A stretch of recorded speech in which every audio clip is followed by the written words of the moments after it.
Hello there. Today's video is going to be how to hack a Windows 8 password.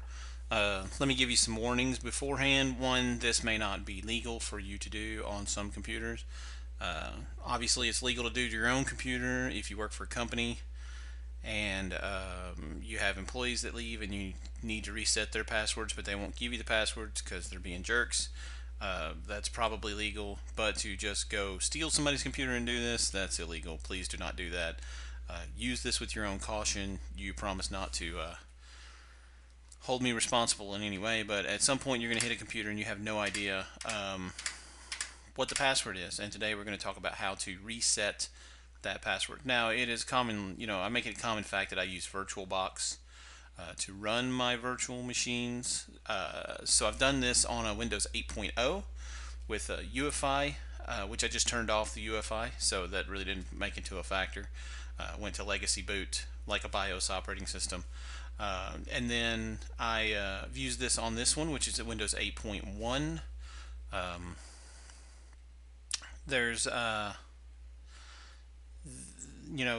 I don't know how that's going to work with the UEFI turned on or a TPM chip or something like that, but what we want to do is we want to modify the boot sequence. So I actually have a CD in the Windows 8.1 CD. You can use the repair disk as well, but that's what we're doing here. We're going to the repair option. So let's go ahead and reboot it. Start, restart, and we're going to boot to that DVD. I'm using VirtualBox to change the boot sequence in VirtualBox. You need to right click on it and go to its properties.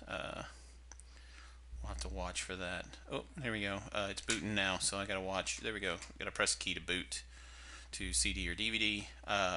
What you want to do is you want to right click on the machine and go to its settings. Obviously, when it's not running, go to System and change its boot sequence so that CD is above hard drive. How you do that on your own personal computer is, go into the system setup. That's what it's often called, but the technical term is BIOS or UEFI or whatever. You'll see it when it starts. If not, you could probably do an escape to get out of the splash screen for your computer manufacturer's splash screen where it says Dell or HP or whoever made your machine. But here we are. This is the repair disk. So eventually we come to this point. We wind up hitting next, and we're going to do an option called repair your computer. The previous screen asked me what language I was speaking, but we're going to do a troubleshoot. We're going to do a advanced option, and we're going to go in command prompt. Now, you got to have a little knowledge on command prompt for this hack, so hopefully you're a little comfortable with it. So we're going to go through the alphabet. We don't need A or B because A doesn't do anything, B doesn't do anything. Those are generally reserved for floppy drives. I assume that still holds true even though we don't really use floppy drives anymore. C is probably the most likely candidate. When you do a dir on it, it should show some information here, but this doesn't, so mine's obviously not C. So you need to just go through the alphabet, go to D. When I do a dir, there we go. You can see in the D drive there's program files and program files x86. There's users and Windows. That's the kind of stuff that we want to look for. Even when I go dir users, you can see my usernames here listed, technological and public. Public's not really a user, it's a folder that's always there. If you don't hit it on D, you just keep going through the alphabet. E, let's do a dir there. F, and E is probably the DVD-ROM that I'm using. F, nothing. G, nothing. The one letter you will hit is the X, which is the RAM drive. So there's some stuff in X, but that is not the operating system. Most likely, I can't imagine it got to the point where that is the operating system. That would be kind of insane. So on mine it was D drive. Dir, yeah. So let's do a clear CLS. At this point, I want to change directories, so we're going to change directories. Can I do a PWD here? I can't remember. No, obviously not. Sometimes I get my Windows and Linux mixed up. So we want to do a CD Windows / system 32, and there we are. ND : / Windows system 32. And we're going to do some renaming. So we're going to rename utilman.exe, and we're going to rename it to utilman2. utilman2.exe. Utilman runs the Ease of Access Center. That's what it does. It runs the Ease of Access Center. So then we're going to rename CMD to utilman.exe. So there we go. We rename that to utilman.exe. Let's do a dir for items named util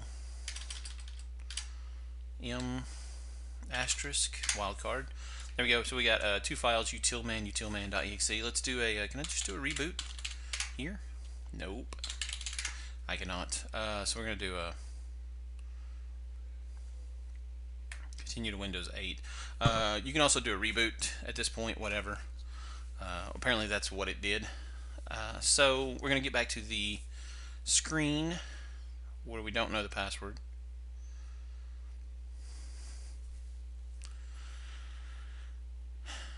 And we wait.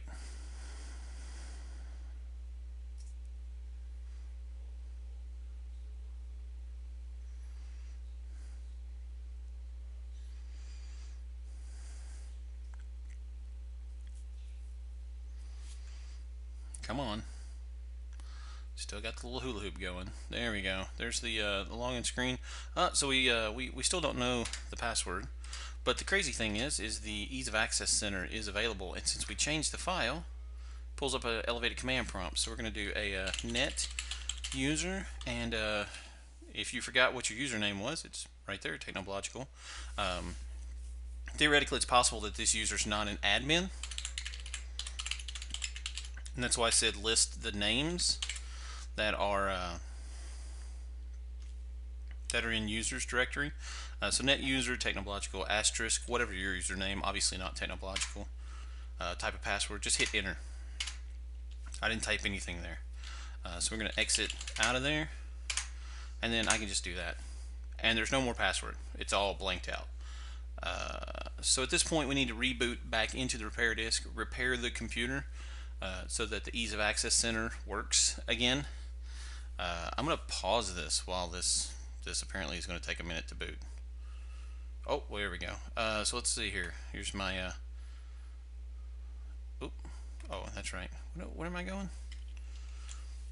Yeah, there's my lovely desktop. Always got the wonderful wallpaper. Ugly wallpaper. So let's go ahead and do a reboot.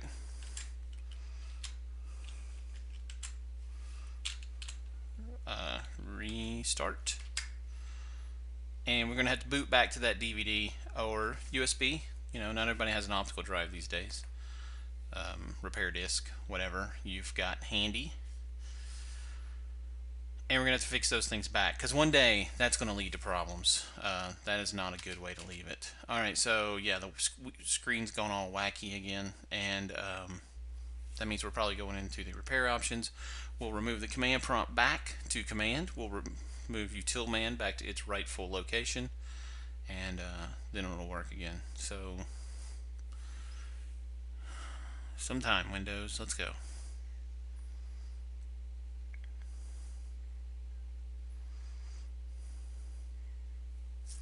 Like I said, I've used this on Windows 8 when they're not using a UEFI. I've used it here on Windows 8.1 when clearly I'm not using a UEFI in the virtual machine. Oh, there we go. I have not done it on anything with a TPM, repair your computer. But we're going to do troubleshoot, advanced options, command prompt. It was the D drive for me, D drive, CD, Windows, System 32. We're going to rename utilman to cmd.exe, and we're going to do rename utilman2 to just utilman.exe. Exit out, continue to Windows 8. I can take the CD out at this point, should be able to. Just to pop that right out. Get it to boot into Windows. Oh, well, Windows is still kind of doing wonky stuff. Drives out, good. Yeah, sometimes when it reboots, the virtual machine doesn't do properly. Oh, there we go. We're up to the right resolution there because it just popped almost into place.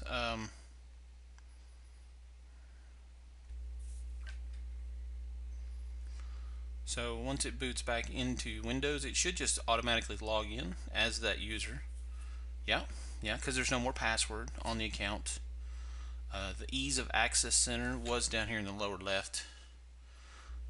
We can try to sign out and see if, make sure that still works. Okay, so